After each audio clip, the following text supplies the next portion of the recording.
여러분 솔직히 물어보겠습니다. 지금 이 나이, 지금 이 몸 상태로 한 번에 늙어버리는 나를 맞을 준비가 되어 있으십니까? 어떤 분들은 이 질문을 듣고 피하고 싶어집니다.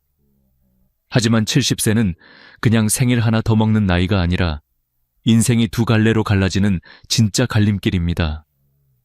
한쪽 길로 가면 80, 90까지 살아도 스스로 걷고 생각하고 웃으면서 사는 삶이 기다리고 있습니다.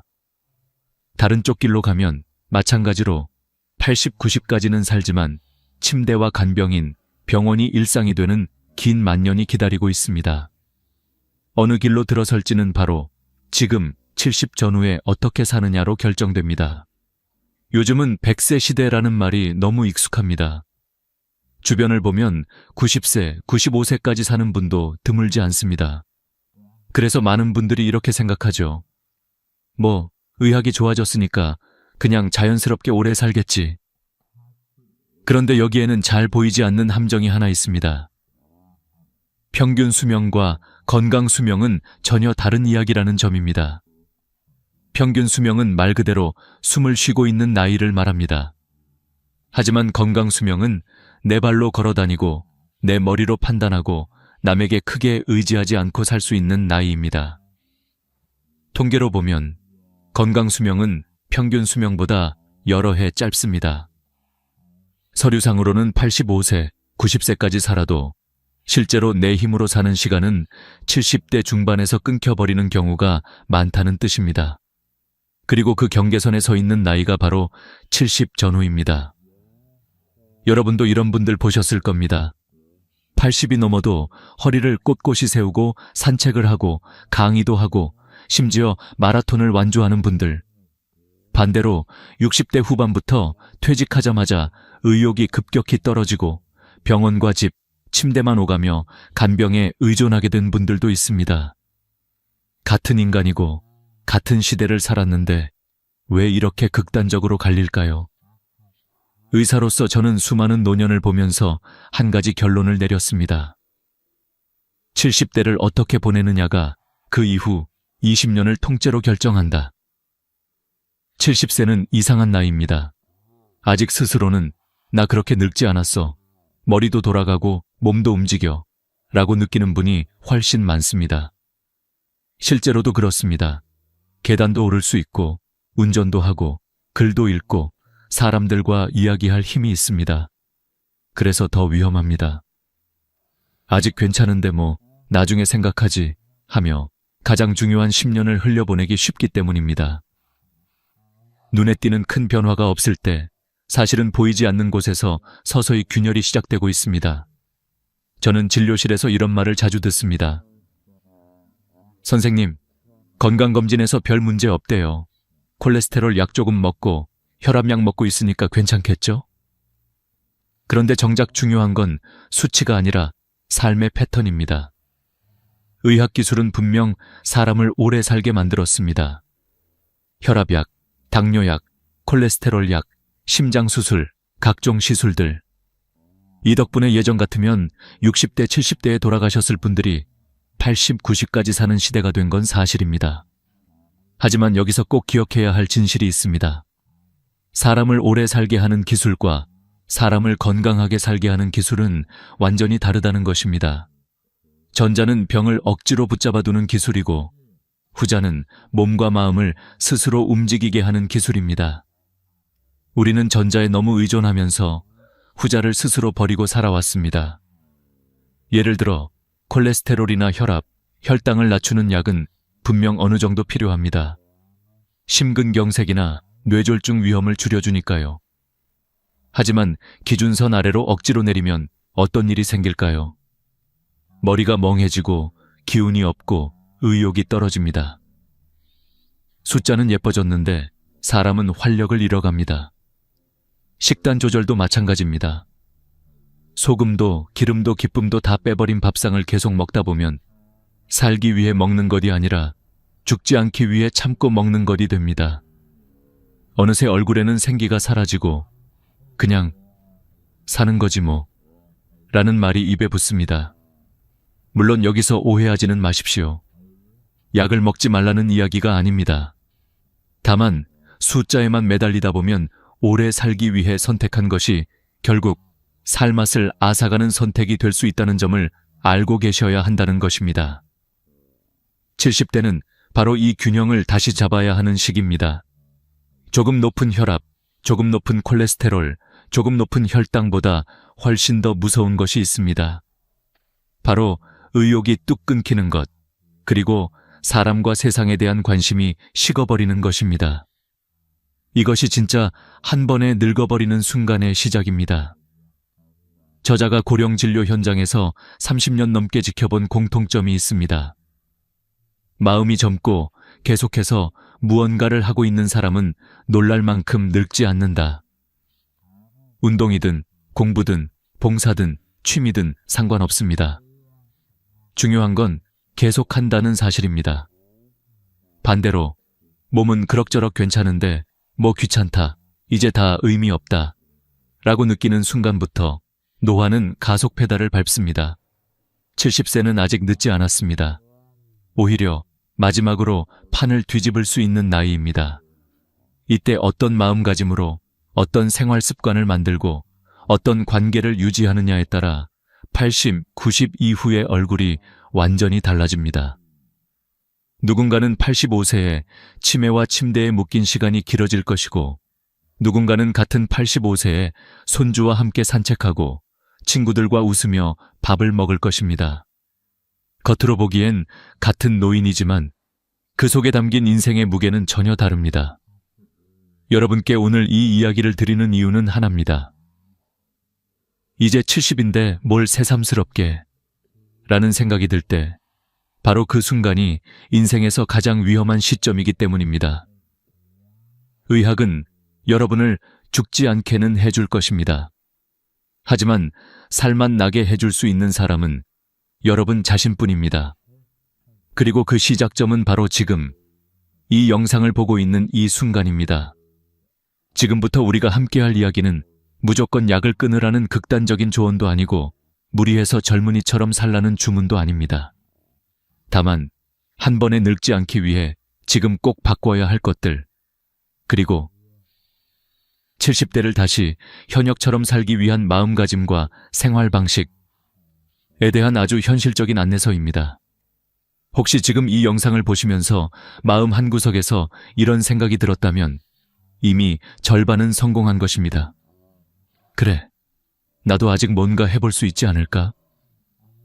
바로 그 한 줄기 생각이 여러분을 긴 간병의 만년이 아니라 자기답게 서 있는 만년으로 이끌어줄 첫 걸음이 될 것입니다.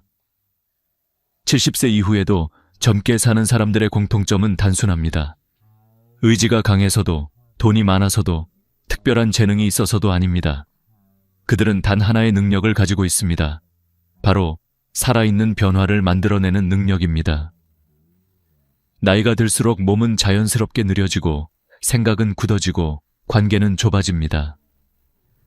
그런데 이 자연스러운 변화를 그대로 두면 그대로 급격한 쇠약으로 이어집니다. 오늘 제가 전하고 싶은 핵심은 단 하나입니다. 노화는 자연스럽지만 급격한 노화는 습관으로 만들어진다는 사실입니다. 그리고 70대는 이 잘못된 습관이 굳어지기 시작하는 시기입니다.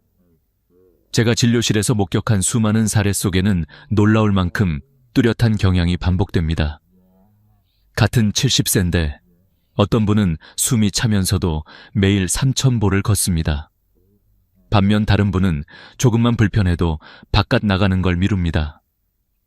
어떤 분은 새 취미를 배우자고 용기 내어 신청합니다. 다른 분은 이 나이에 뭘 이라며 마음을 닫습니다. 그리고 몇 년 후 이들이 가는 길은 완전히 달라집니다. 첫 번째 분은 80세에도 혼자 지하철 타고 친구 만나러 갑니다. 두 번째 분은 75세에 이미 근육이 줄어들고 기억력도 급격히 떨어지며 외출 자체가 두려워집니다. 여기서 아주 중요한 의학적 사실을 하나 말씀드리겠습니다. 노화의 40%는 생활 방식으로 조절할 수 있다는 점입니다. 유전 때문이냐고요? 아닙니다. 유전이 인간의 노화에 미치는 영향은 2,225%뿐입니다. 우리가 어떻게 걷고, 먹고, 자고, 누구와 이야기하며 어떤 감정을 품고 사느냐가 더 강력한 영향을 미칩니다. 특히 근육과 뇌는 사용하지 않으면 바로 퇴화하는 기관입니다. 그래서 의사들은 항상 말합니다. 근육이 남아있으면 인생도 남아있다. 하지만 여기서 많은 분들이 크게 오해하는 지점이 있습니다. 운동 좀 하라는 이야기겠지. 그건 알지. 아니요. 단순히 운동 이야기만이 아닙니다. 사실 70대에 가장 먼저 무너지는 순서는 이렇습니다. 1. 마음의 의욕. 2. 사람과의 관계. 3. 생활 리듬. 4. 근육과 균형 감각. 뇌 기능, 즉 몸이 먼저 늙는 게 아니라 마음이 먼저 무너집니다. 귀찮다는 말을 입에 붙이는 순간 걷는 횟수가 줄고 외출 빈도가 줄고 대화량이 줄어들고 일정이 사라집니다. 그리고 이 네 가지가 동시에 줄어들면 뇌는 이 사람은 더 이상 활발히 살 생각이 없구나 라고 판단하고 기능을 급격히 감퇴시킵니다. 실제로 MRI를 찍으면 이런 패턴을 보이는 분들은 뇌의 해마와 전두엽 용적이 빠르게 줄어듭니다. 반대로 새로움을 만들어내는 삶은 뇌를 다시 깨우고 근육을 다시 활성화시킵니다. 2016년 하버드 의대 연구에서 70, 85세 노인을 대상으로 매일 사람과 대화하고 새로운 활동을 하는 그룹과 집에서 혼자 지내는 그룹을 비교했습니다. 결과는 충격적이었습니다. 첫 번째 그룹은 1년 뒤 인지 기능이 30% 향상. 두 번째 그룹은 같은 기간 14% 감소. 이 차이는 나이가 아니라 생활 패턴의 차이였습니다. 이쯤에서 많은 분들이 묻습니다. 그럼 어떻게 바꿔야 하나요? 이제 70인데 다시 새롭게 시작하는 게 가능할까요? 가능할 뿐 아니라 이 시기가 마지막이 아니라 오히려 최고의 기회입니다. 왜냐하면 70대는 인생에서 처음으로 내 시간을 온전히 나를 위해 쓸 수 있는 나이이기 때문입니다. 일에서 물러났고 자식은 독립했고 부모는 이미 보내드렸고 남은 건 나 자신을 위한 시간입니다. 그런데 이 자유를 어떻게 쓰느냐에 따라 두 가지 마주한 미래가 만들어집니다. 하나는 멍하니 하루하루를 버티는 노년. 다른 하나는 70부터 다시 피어나는 제2의 전성기. 그리고 이 둘의 차이는 거창한 목표나 큰 결심에서 생기는 것이 아닙니다. 작은 하나의 선택에서 시작됩니다. 여기서 중요한 현실 이야기를 하나 들려드리겠습니다. 제 환자 중 71세에 혼자 살던 한 남성은 아내를 떠나보낸 후 갑자기 삶의 방향을 잃었습니다. 이 나이에 뭘 새삼 하며 집에만 있었습니다. 그런데 1년 뒤 그는 걷는 게 불편해져서 지팡이를 쓰기 시작했고 3년 뒤에는 무릎이 무거워 쉽게 넘어졌습니다. 결국 그는 스스로 외출하는 것이 어려워졌고 만남이 끊어지면서 기억력도 빠르게 떨어졌습니다. 76세에 그는 더 이상 집 밖을 나가지 않게 되었고 78세에는 치매 초기 판정을 받았습니다. 반대로 같은 동네에 살던 72세 여성은 남편을 먼저 보내고 우울해졌지만 복지관 요가 수업을 등록하고 일주일에 2번 글쓰기 강좌를 들으며 사람들을 만났습니다. 75세엔 동네 친구들과 작은 독서 모임을 만들었고 80세가 된 지금도 여전히 지하철을 타고 돌아다니며 스마트폰으로 사진도 배우고 있습니다. 그녀는 이렇게 말했습니다. 늙어서 뭘 한다는 게 아니라 뭘 하니까 늙지 않는 거예요. 여기서 우리가 반드시 기억해야 할 진리 하나가 있습니다. 나이를 먹는다고 외로워지는 게 아니다. 멈추기 때문에 외로워지는 것이다. 그리고 오늘 이 순간 여러분에게도 질문 하나를 드리고 싶습니다. 나는 지금 멈춰 있지 않은가? 만약 이 질문 앞에서 가슴이 조금 뜨끔했다면 그건 절망이 아니라 기회입니다. 왜냐하면 지금부터라도 다시 움직이면 뇌는 다시 성장하고 근육은 다시 붙고 마음은 다시 따뜻해집니다. 의학적으로도 증명된 사실입니다. 70대는 끝이 아니라 방향을 결정하는 마지막 분기점입니다.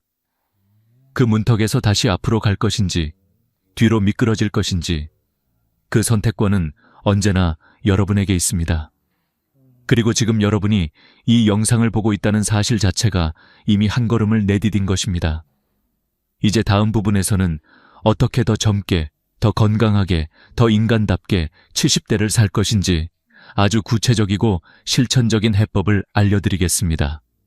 70세 이후의 삶이 왜 이렇게 극명하게 갈리는지, 그 근본적인 이유를 조금 더 깊이 들여다보면 하나의 공통된 핵심이 드러납니다.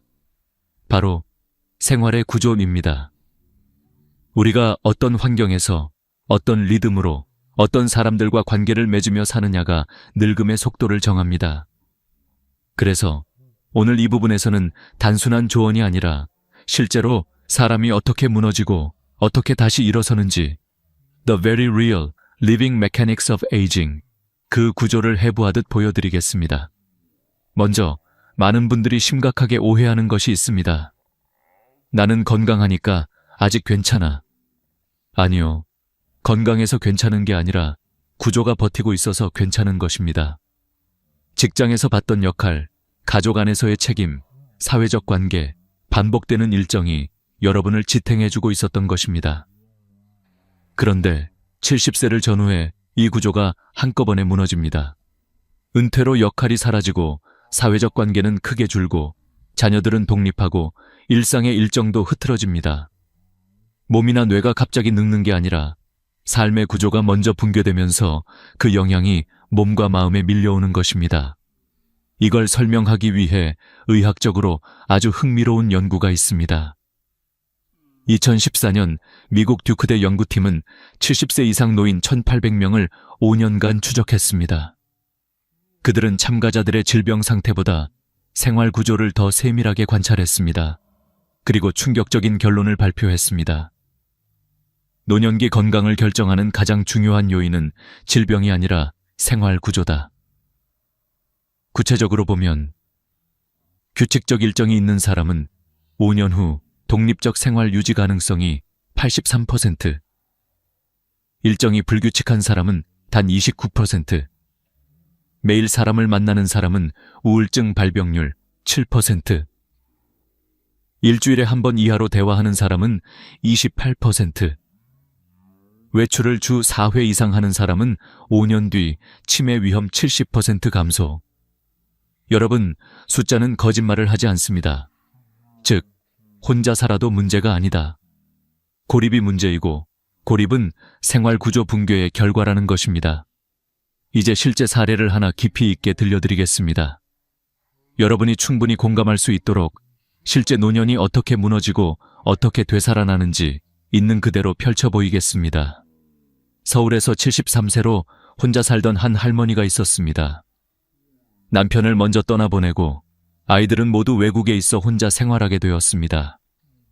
처음 몇 달은 괜찮았습니다. 집이 조용하고 하고 싶은 걸 할 수 있는 자유를 느꼈습니다. 그런데 자유는 곧 고립이 되기 시작했습니다. 아침에 일어나는 시간이 불규칙해졌습니다. 하루 종일 말 한마디 하지 않는 날이 열흘씩 이어졌습니다. 장 보러 나가는 것도 귀찮아져 배달로 때우기 시작했습니다.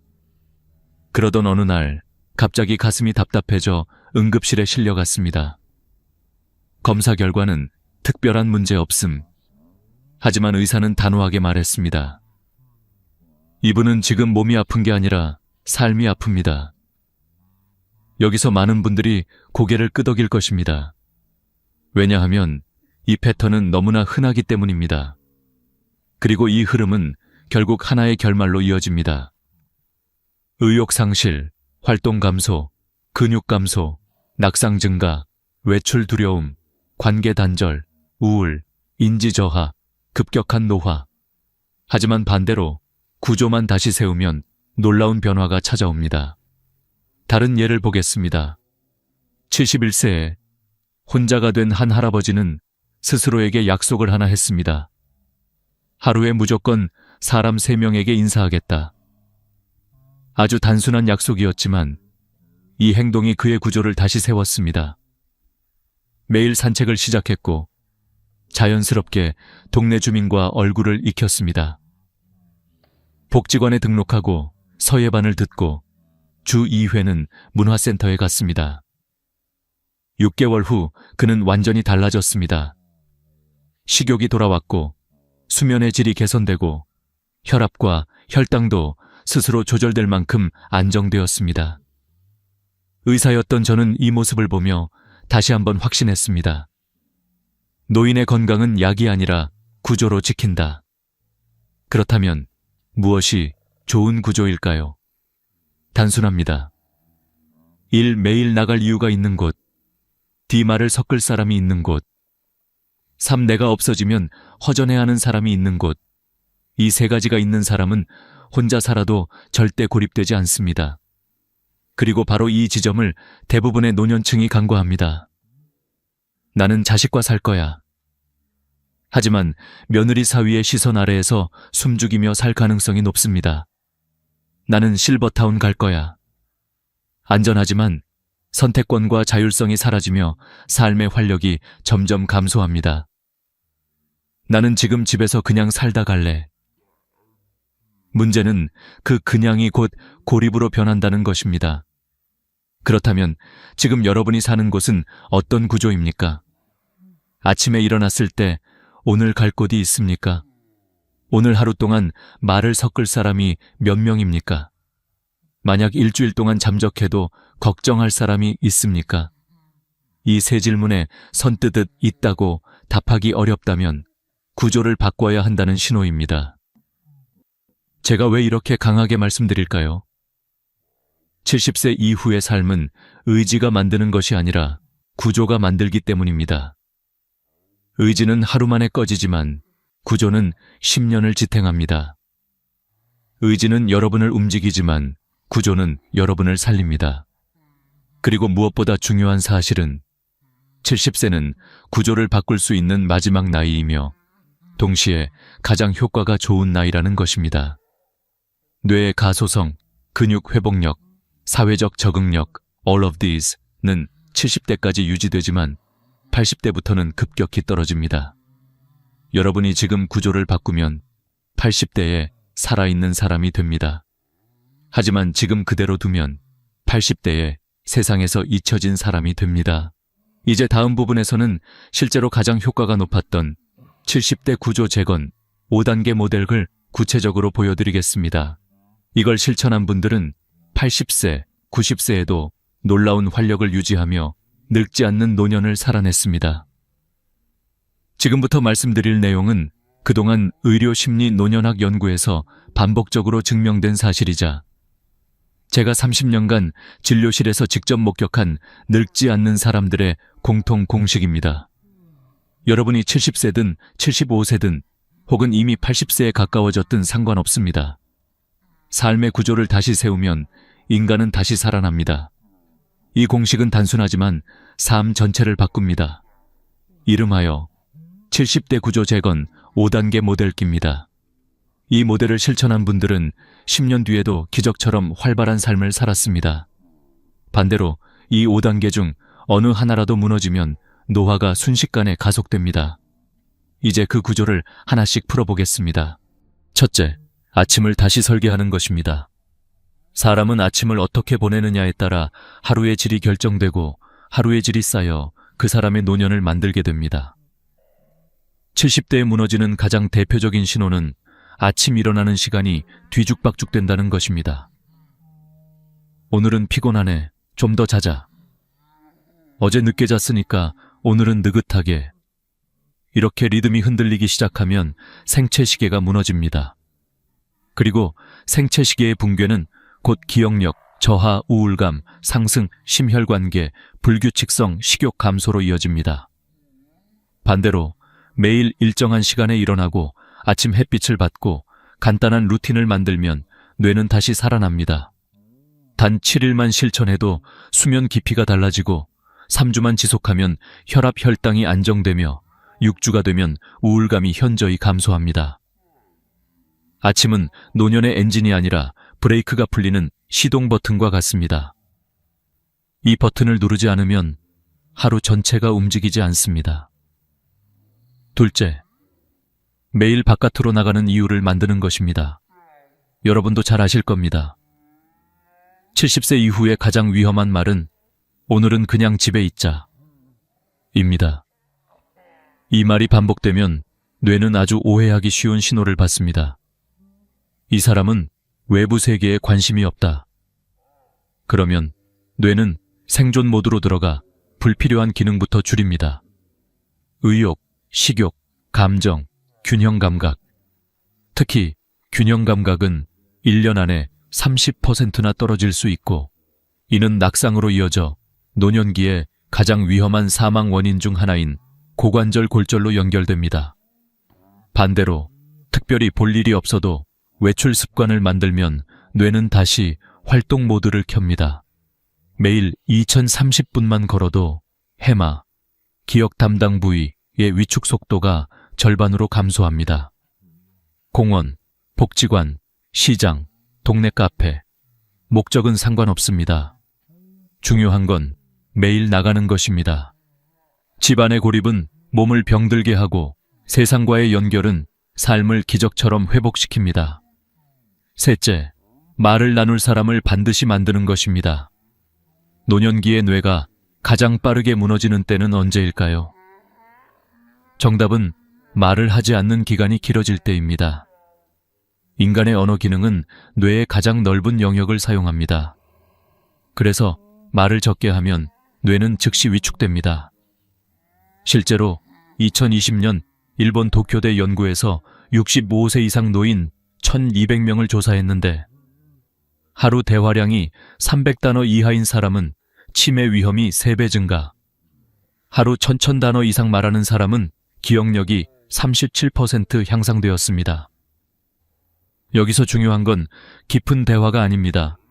동네 슈퍼에서 가격을 묻는 말, 공원에서 오늘 날씨 좋네요 라고 건네는 말, 복지관에서 강사에게 인사하는 말. 이런 짧은 대화의 조각들이 뇌를 살립니다. 말을 하기 위해 외출을 하고, 외출을 하면서 관계를 만들고, 관계가 다시 마음의 의욕을 깨우는 선순환이 만들어집니다. 결국 사람은 사람으로 인해 살아납니다. 넷째, 주 2회 3회 가벼운 활동을 일정에 넣는 것입니다. 여기서 말하는 활동은 헬스장이나 격한 운동이 아닙니다. 요가, 라인댄스, 서예, 글쓰기, 컴퓨터 교육, 배드민턴, 복지관 체조, 취미 동아리. 중요한 것은 몸과 뇌가 동시에 작동하는 활동이어야 한다는 것입니다. 이런 활동은 노년의 뇌를 가장 강력하게 젊게 만드는 자극입니다. 2018년 하버드 연구는 신체 활동 플러스 사회 활동을 동시에 하는 노인은 그렇지 않은 노인보다 8년 후 치매 위험이 무려 89% 감소한다는 결과를 발표했습니다. 즉, 혼자서 하는 운동은 50점, 사람들과 함께하는 가벼운 활동은 100점짜리 백신입니다. 여러분이 70대에 반드시 잡아야 할 건 근육이 아니라 활동입니다. 활동이 근육을 지키고 근육이 여러분의 독립성을 지켜줍니다. 다섯째, 작은 책임을 하나 만드는 것입니다. 인간은 누군가에게 필요로 될 때 가장 힘을 냅니다. 그래서 책임은 노년의 생명줄입니다. 여기서 말하는 책임은 큰 것이 아닙니다. 예를 들어 동네 독서 모임에 출석, 복지관 서예반의 준비물 챙기기, 매주 수요일에 친구에게 안부 전화하기, 작은 텃밭 가꾸기, 반찬 만들어서 이웃과 나누기. 이 작은 책임들은 뇌에게 이렇게 말하는 신호가 됩니다. 나는 아직 이 세상에 역할이 있다. 이 신호가 들어가면 뇌는 활력을 회복하고 면역계는 안정되고 우울증 위험은 반 이상 줄어듭니다.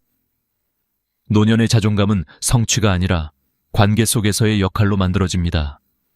지금 제가 말씀드린 이 5단계는 단순한 조언이 아니라 늙지 않는 사람들의 공통된 패턴을 분석해 추출해낸 핵심입니다. 그런데 여기서 더욱 중요한 사실이 하나 있습니다.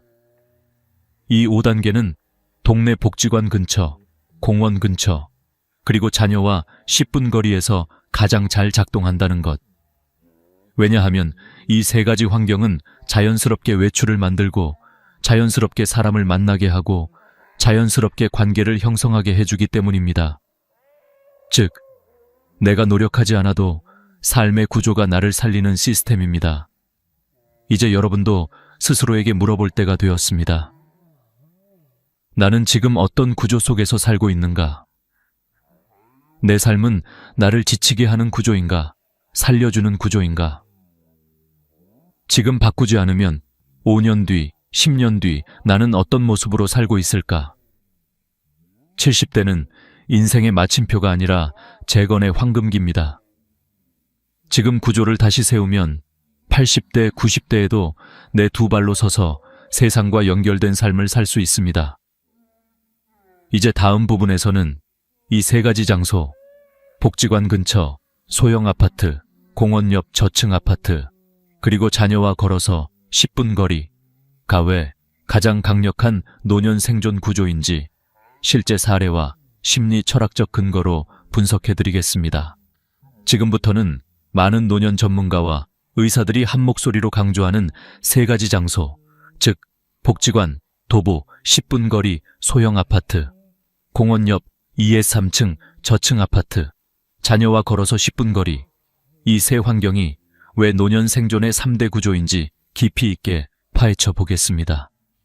단순히 좋다가 아니라 실제 사람들의 삶이 어떻게 바뀌었는지, 심리학, 의학, 사회학적으로 어떤 작용을 하는지 여러분이 스스로 납득할 수 있을 만큼 구체적으로 설명해 드리겠습니다. 먼저 복지관 10분 거리 소형 아파트입니다. 많은 분들이 소형 아파트라고 하면 불편하지 않을까? 좁으면 답답하지 않을까? 라고 생각합니다. 하지만 노년의 공간은 넓을수록 외로움도 커집니다. 큰 집은 유지 관리가 어렵고 빈 방이 많아질수록 고독감이 깊어집니다. 반대로 15와 20평대 소형 아파트는 혼자 살기 딱 맞는 크기입니다. 움직임이 적당하고 관리가 쉽고 청소도 부담되지 않습니다. 무엇보다 중요한 건 복지관과의 거리입니다. 복지관은 단순한 시설이 아니라 노년의 사회 회복실입니다. 여기엔 놀라운 데이터가 있습니다. 복지관을 주 3회 이상 이용하는 노인은 우울증 위험이 64% 감소, 일 평균 천천보 이상 증가, 인지기능 저하 속도 40% 완화, 낙상 위험 절반으로 감소. 이 효과들은 약으로도 만들 수 없습니다. 복지관은 여러분을 걷게 하고 말하게 하고 사람과 연결하게 하고 하루의 리듬을 만들게 합니다. 즉, 노년의 네 가지 생명줄, 활동, 관계, 리듬, 자존감을 한 번에 공급하는 곳입니다. 여기에 거리가 10분이라는 것이 결정적입니다. 버스를 타야 하거나 차를 몰아야 하거나 경사가 있거나 20분 이상 걸린다면 오늘은 그냥 쉬자라는 말이 입 밖으로 나오기 시작합니다. 하지만 10분 거리는 다릅니다. 비가 와도 몸이 조금 무거워도 걷는데 부담 없는 거리입니다. 이 10분은 여러분의 10년을 바꿉니다. 다음은 공원 옆 2에서 3층 저층 아파트입니다. 의학계에서는 10년 전부터 공원을 약이 없는 병원이라고 부릅니다. 수많은 연구가 이를 증명합니다. 공원 접근성이 높은 노인은 사망률이 20% 감소, 스트레스 호르몬, 코르티솔, 수치 34% 감소, 우울감 48% 감소, 하루 걷기 시간이 최소 35분 증가, 즉 공원은 걷게 만들고 걷기는 뇌를 살립니다. 여기서 왜 2세 3층이냐는 질문을 많이 받습니다. 답은 아주 단순하면서도 중요합니다. 엘리베이터가 고장나도 계단으로 오르내릴 수 있는 마지막 허용 층수가 바로 2의 3층입니다. 70대 이후 가장 위험한 상황은 움직이기 싫어지기 시작하면서 계단이 무서워지는 것입니다. 5다 7층에 사는 분 중 절반 가까이가 어느 순간 계단을 포기하고 그 다음은 외출을 포기합니다. 외출을 포기하면 관계가 끊어지고 관계가 끊어지면 뇌가 급격히 죽어갑니다. 반대로 2세 3층은 매일 자연스럽게 운동을 만들어줍니다. 계단 2층만 오르내려도 하루 30분 걷기와 비슷한 효과가 발생합니다. 계단은 노년의 최고의 무료 헬스장입니다. 그리고 마지막으로 자녀와 걸어서 10분 거리입니다. 여기서 많은 오해가 생깁니다. 가까우면 좋지, 같이 살면 더 좋지 않나요? 아닙니다. 노년의 심리 구조는 여리면서도 복잡합니다. 사람은 나이가 들수록 관계의 거리 조절이 매우 중요해집니다. 너무 가까우면 서로의 일상에 과도하게 개입하게 되고 상처가 쌓입니다. 너무 멀면 긴급 상황에 도움을 받을 수 없고 고립됩니다. 그래서 가장 좋은 거리가 바로 걸어서 10분입니다. 너무 가깝지 않아 서로 부담이 없고 너무 멀지 않아 응급시 즉시 도울 수 있는 거리. 일본에서는 이를 고슴도치 거리라고 부릅니다. 심리학자 쇼펜하우어가 말한 고슴도치 딜레마. 너무 가까우면 서로 찌르고 너무 멀면 얼어 죽는다. 이 말이 노년에게 가장 정확하게 들어맞습니다. 여기서 중요한 건 부모와 자식 모두에게 독립성을 주면서도 연결을 유지할 수 있는 거리라는 점입니다. 아침에 손주와 우연히 마주칠 수도 있고, 일요일에 자연스럽게 같이 밥 먹기 좋고, 몸이 안 좋은 날 전화를 하면 즉시 달려올 수 있습니다. 자녀와 동거하는 노인의 스트레스는 생각보다 훨씬 높습니다. 갈등, 세대 차이, 생활 방식 차이, 이 모든 것이 노년의 마음을 약하게 만들고 우울감을 증가시킵니다. 반면 독립된 삶을 유지하되 가까이 사는 이 구조는 관계의 최적 온도를 유지합니다. 따뜻하지만 뜨겁지 않은 거리. 이 거리에서 노년의 마음은 가장 안정됩니다. 지금 설명드린 3가지 장소는 단순히 살기 좋은 곳이 아니라 노년의 생리학, 심리학, 사회적 행동 연구가 교차되는 지점입니다.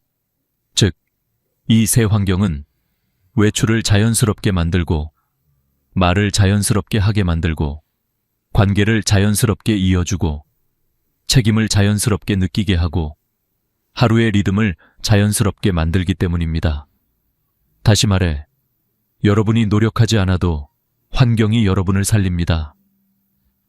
다음 부분에서는 이 세 환경을 실제로 선택한 사람들이 어떻게 10년 뒤 완전히 다른 삶을 살았는지, 그리고 여러분이 오늘 당장 무엇부터 시작해야 하는지를 아주 구체적으로 안내해드립니다. 이제 마지막으로 앞서 이야기한 3가지 환경, 복지관 근처 소형 아파트, 공원 옆 저층 아파트, 자녀와 걸어서 10분 거리를 실제로 선택한 사람들이 5년, 10년 뒤 어떻게 완전히 다른 노년을 살게 되었는지, 그리고 여러분은 오늘 무엇부터 바꾸어야 하는지를 구체적으로 정리해드리겠습니다. 이 부분은 여러분의 결심을 현실로 옮기게 해주는 가장 중요한 단계입니다. 끝까지 집중해주세요. 먼저 실제 사례들을 보겠습니다. 이름을 밝힐 수는 없지만 제가 직접 진료하며 지켜본 3명의 노년 환자 이야기입니다. 첫 번째는 서울 외곽에서 복지관 도보 7분 거리 아파트로 이사한 69세 여성입니다. 처음에는 굳이 이 나이에 이사를 하며 망설였습니다. 하지만 복지관이 너무 가까워 부담 없이 갈 수 있다는 말에 마음을 움직였습니다. 이분은 이사 후 3개월 만에 완전히 다른 사람이 되었습니다. 매일 8시 요가 수업을 들으며 규칙적인 아침 리듬을 다시 잡았고, 복지관 식당에서 점심을 먹으며 새로운 친구 6명이 생겼습니다. 운영진이 추천해준 글쓰기 교실에 참여하며 잊었던 성취감과 자존심이 되살아났습니다. 그리고 10년이 지난 지금 79세인 그녀는 여전히 건강하게 활동하며 나는 여기 와서 늙지 않는 법을 다시 배웠다고 말합니다. 이 케이스의 교훈은 명확합니다. 복지관은 노년의 사람 활동 리듬 3박자를 회복시키는 최강의 플랫폼입니다. 두 번째는 공원 옆 3층 아파트로 자리를 옮긴 72세 남성입니다. 이분은 원래 허리가 좋지 않아 걷기를 거의 하지 않던 분이었습니다. 하지만 공원 입구가 문 앞에서 1분 거리였기 때문에 조금만 걸어볼까로 시작했습니다. 하루 5분 걷기, 10분 걷기, 20분 걷기로 이어지면서 그의 몸은 6개월 만에 놀라운 변화를 보였습니다. 수면의 질이 나아지고 약 3kg의 지방이 줄고 혈압이 정상화됐습니다. 무엇보다 정신이 맑아지고 감정이 부드러워졌습니다. 이분은 이렇게 말했습니다. 공원이 바로 집 앞에 있으니까 생각할 필요가 없어요. 그냥 나가면 되니까요. 그렇습니다.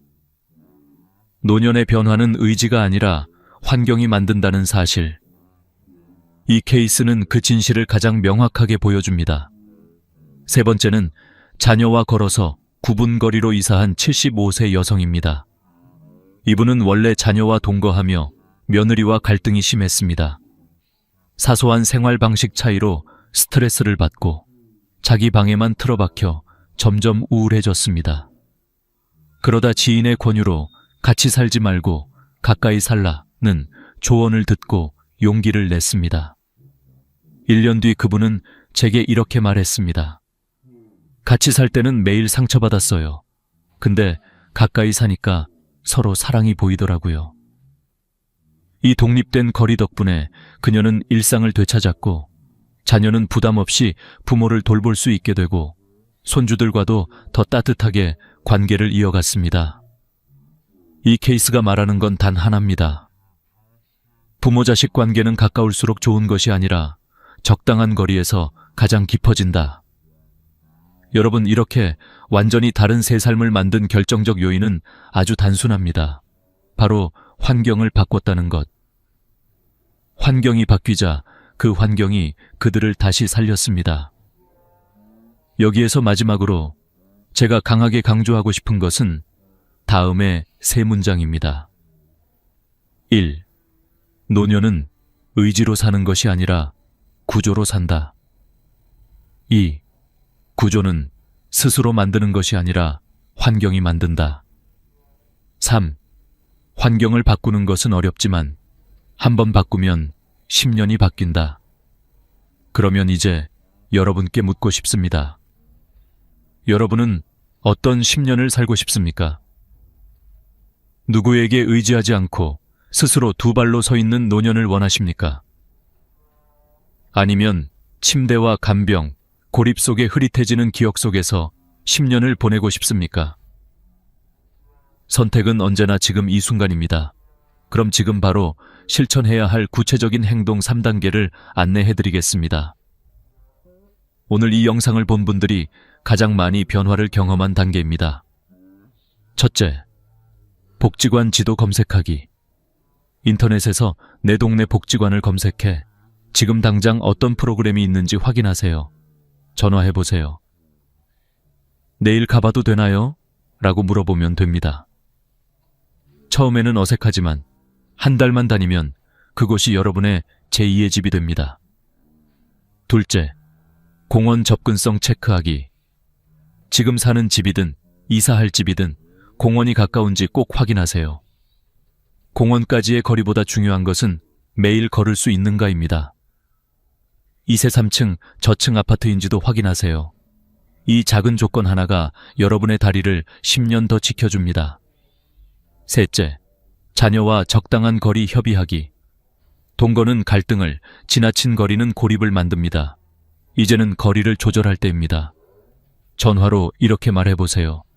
같이 살지는 말고 가까이 살자. 이 한 문장이 부모와 자녀 모두를 살립니다. 여러분, 노년의 집은 크기나 인테리어로 결정되지 않습니다. 여러분의 일상의 온기를 채워줄 수 있는가로 결정됩니다. 그 온기가 여러분의 몸을 살리고 마음을 살리고 기억을 살립니다. 오늘 이 긴 여정을 끝까지 함께 해주셔서 진심으로 감사드립니다. 여러분이 이 영상을 보고 마음속에 단 하나라도 실천해봐야겠다는 생각이 생겼다면 이미 변화의 첫걸음을 내디딘 것입니다. 저는 여러분이 혼자 살아도 외롭지 않은 그날까지, 그리고 마지막 순간까지 존엄하고 평온한 노년을 누릴 수 있을 때까지 함께하겠습니다. 마지막으로 여러분께 약속받고 싶습니다. 오늘 제시한 3가지 실천 중 어떤 것을 먼저 하시겠습니까?